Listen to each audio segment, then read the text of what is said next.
Bom dia, alunos! Hoje nós vamos falar sobre um fenômeno, um processo metabólico que na realidade é o processo mais importante, processo metabólico mais importante, e é um fenômeno do qual todos os seres vivos na Terra são dependentes direta ou indiretamente. Esse fenômeno é realizado pelas algas, pelo fitoplâncton, né? Que na real o fitoplâncton é que é o verdadeiro pulmão do mundo. E esse fenômeno que nós vamos falar a partir de agora é a fotossíntese. A fotossíntese ocorre nas células vegetais, especificamente nos cloroplastos, que são organelas citoplasmáticas onde encontramos a clorofila. A clorofila é um pigmento responsável por captar a energia luminosa. Então, os cloroplastos estão presentes apenas em células vegetais e também nas algas. E são organelas geralmente alongadas e achatadinhas, e numa única célula de uma folha pode-se encontrar mais de 50 cloroplastos. São delimitados externamente por duas membranas. Essas membranas são lipoproteicas. E aí dentro encontramos um complexo membranoso formado por bolsas em forma de discos achatados e ficam assim empilhadinhos, que são chamados os tilacoides. Lá nos tilacoides é que estão as moléculas de clorofila que se organizam formando os chamados complexos de antena. Os tilacoides têm uma membrana que tem várias dobras, que formam assim bolsas achatadas e se organizam em pilhas, chamadas de grana. Essas estruturas têm cavidades internas comunicáveis, que formam um lúmen do tilacoide, que é um compartimento único, e é preenchido por um fluido que é chamado de estoma. A composição do estoma é água, DNA, RNA, ribossomas e também tem enzimas. Tá, agora a gente vai ver como é que a luz solar entra nessa história. Bem, a luz solar que chega à Terra é composta por grande gama de radiação eletromagnética, que são as ondas, e que se caracterizam por sua vibração chamada de comprimento de onda. A luz é uma radiação que nossos olhos conseguem captar, mas também existem radiações entre as ultravioletas, as infravermelhas, que a gente não consegue, os nossos olhos não conseguem captar. Mas isso é um assunto para o professor de física, certo? Então, continuando. A clorofila, ela é capaz de absorver a energia da luz, principalmente das radiações luminosas vermelha e violeta, e reflete quase todo o verde, e por isso que ela tem essa cor. Quando a luz atinge a molécula de clorofila, a luz é captada e aí acontece a chamada excitação eletrônica.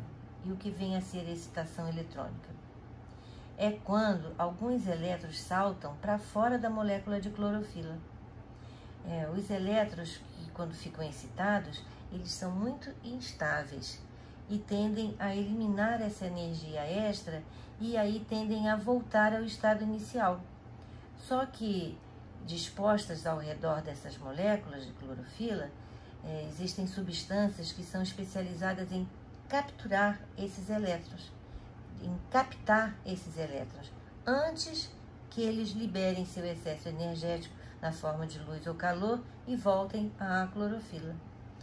A essas substâncias damos o nome de aceptores de elétrons. Essa excitação eletrônica pela luz e a captura dos elétrons energizados pelos aceptores marcam um momento em que ocorre a transformação da energia luminosa que a clorofila capta do Sol em energia química para dar continuidade ao processo de fotossíntese. Então, continuando. A energia de parte dos elétrons excitados é então liberada controladamente à medida que eles são transferidos do primeiro aceptor para o segundo, terceiro e assim por diante. E a essa captação denominamos cadeia transportadora de elétrons. O último aceptor desta cadeia é uma substância chamada de NADP. Aí, ao receber os elétrons no final da cadeia, a molécula de NADP passa do estágio de NADP+, que é o estágio oxidado, em que se encontrava, para o estágio reduzido, que é o NADPH. Aí, com a energia liberada pelos últimos elétrons da cadeia transportadora, prótons são forçados a passar do estoma para o interior dos tilacoides, onde se acumulam. Eu esqueci de falar que prótons são íons de hidrogênio, que vamos representar aqui por H+, tá? E à medida que se encontram os íons H+, tendem a retornar ao estômago, mas acontece que a membrana do tilacoide é impermeável, ela impede a saída. Então, eles só conseguem retornar ao estômago atravessando a síntese de ATP, que é um complexo proteico presente na membrana do tilacoide. A adição do Pi ao ADP leva à síntese de ATP, que a esse fenômeno chamamos de fosforilação ou fotofosforilação. Por quê? Porque a energia necessária a essa reação vem da luz, por isso ela recebe esse nome. Agora nós vamos falar de outra fase, que é chamada fotólise da água. A fotólise da água é a quebra de moléculas de água, também chamada de reação de Rio. E nesse fenômeno, cada molécula de água decompõe-se em 2 elétrons, 2 prótons de hidrogênio e 1 átomo de oxigênio. Nesse caso, os átomos de oxigênio se unem 2 a 2, formando moléculas de gás oxigênio, o O2. Observe, então, que neste fenômeno, são formados 3 produtos, 3 coisas acontecem. Primeiro, forma-se o gás oxigênio, que é liberado para o ambiente e será utilizado por todos os seres aeróbicos, isso é, que fazem respiração aeróbica, necessitam de oxigênio. Outro é o íon H+. Esses íons H+, vão ser capturados pelo NADP. E por último, elétrons com baixa energia que decompõem os que foram perdidos que recompõem os que foram perdidos pela clorofila na excitação eletrônica.